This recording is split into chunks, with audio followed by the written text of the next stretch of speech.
Ivy Stark prépare à sa façon l'horchata, une boisson à base de lait de riz. Elle ajoute la noix de coco pour plus de fraîcheur et d'onctuosité. Du même coup, elle prend soin de ses nombreux clients new-yorkais intolérants au gluten avec ce breuvage sans lait ni crème. L'expression « à votre santé » prend ici tout son sens. Mon voyage aux Islas de Mujeres, une des régions les plus chaudes du Mexique, m'a inspiré cette recette. On la sert dans les restaurants et des vendeurs en proposent dans la rue comme une boisson fraîche.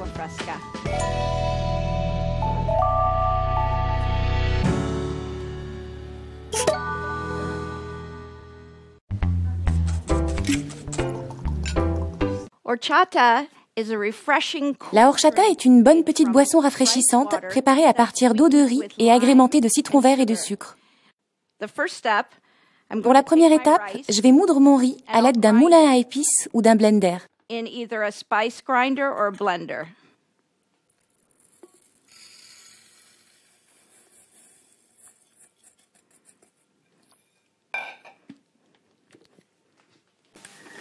Le type de riz que vous allez utiliser n'a pas d'importance, à grains courts ou longs.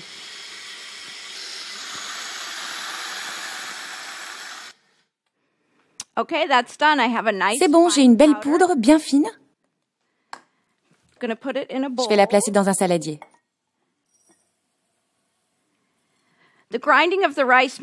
Le fait de moudre le riz va lui permettre de cuire dans l'eau chaude dans laquelle je vais le plonger et que je vais ensuite placer toute une nuit au réfrigérateur. J'ajoute un peu de cannelle mexicaine. C'est de l'écorce de cannelier aussi connue sous le nom de cannelle de Ceylan. Si vous n'arrivez pas à en trouver, vous pouvez la remplacer par de la cannelle de Saïgon, peut-être plus facile à trouver. Ajoutez-en moins car elle est un petit peu plus forte. Ok, allons au fourneau faire chauffer de l'eau chaude. Le résultat final est un liquide blanc qui ne contient pas de produits laitiers, donc c'est bien pour les gens qui ont des allergies au lactose et c'est très très rafraîchissant. Ok, l'eau est chaude à présent, je vais la verser dans mon saladier.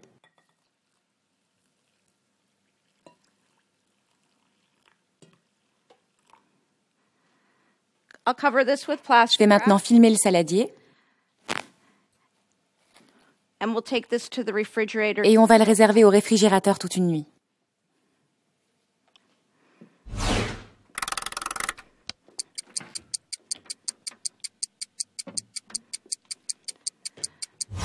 Je vais ensuite préparer un sirop de citron vert qui va venir parfumer notre horchata.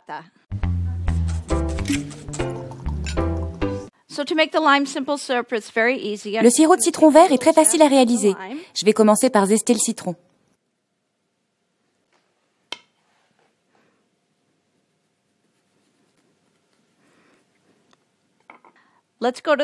Maintenant, au fourneau pour préparer notre sirop. J'ai pris une petite casserole et autant de sucre que d'eau. Et c'est la base d'un sirop, peu importe la quantité que vous souhaitez préparer. Toujours autant de sucre que d'eau.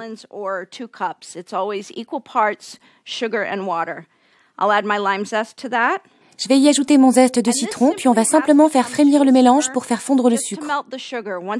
Une fois le sucre fondu, c'est prêt.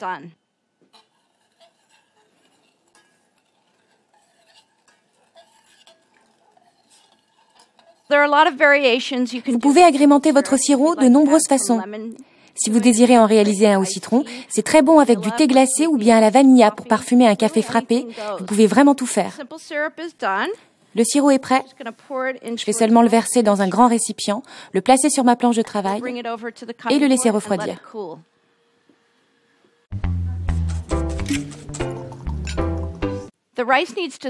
Il faut laisser tremper le riz au moins une nuit et jusqu'à 2 jours. Je vais maintenant aller chercher le riz dans le réfrigérateur.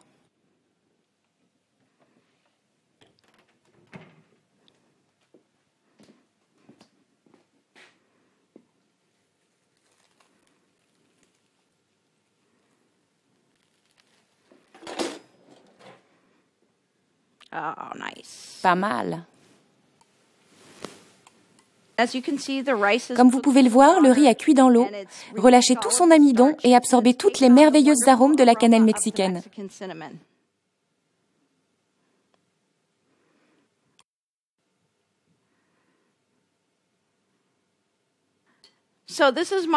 Donc ça, c'est ma touche personnelle.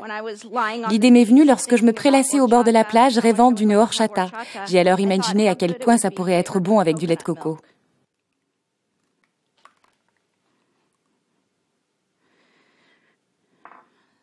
Je vais remuer après avoir ajouté le lait de coco. Je vais ajouter de la poudre d'amande.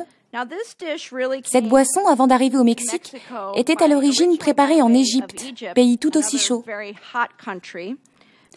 Avant le Mexique, c'était dans la péninsule ibérique en Espagne qu'elle était préparée. Les Espagnols utilisaient des souchets comestibles. Les Mexicains, eux, l'ont très vite remplacée par du riz, beaucoup plus facile à se procurer et bon marché. Je vais maintenant le passer au blender. Je ne vais pas verser tout le mélange dans le blender, mais le faire en plusieurs fois.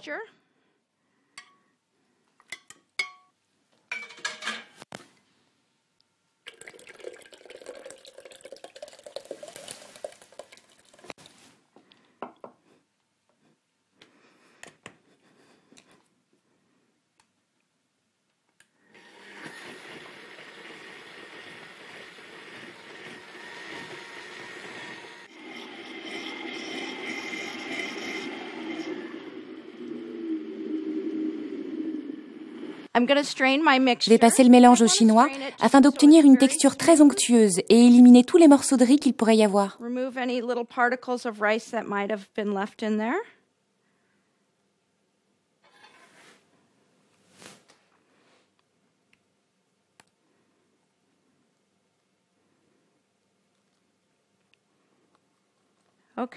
La horchata est prête. C'est tout, elle est prête à être dégustée. J'ai seulement besoin de sortir un peu de glace du congélateur.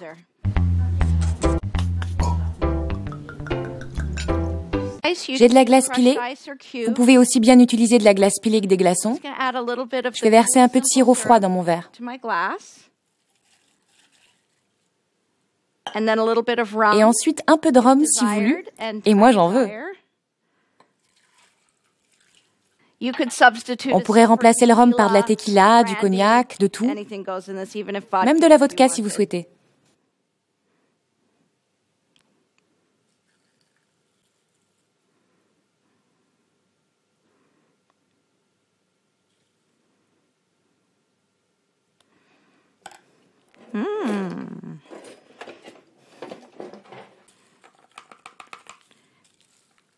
Quick stir. On remue rapidement.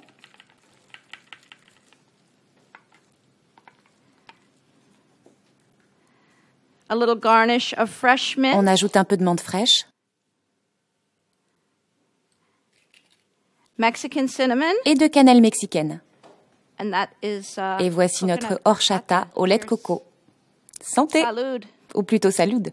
Vous n'êtes pas obligé d'ajouter de l'alcool, seulement si vous le désirez. Les enfants adorent cette boisson, donc vous pouvez le servir sans alcool. Cette boisson est idéale pour accompagner un plat de tacos épicé. Vous pouvez varier et l'agrémenter de jus d'ananas ou d'un peu de purée de fraises et réaliser une horchata à la fraise.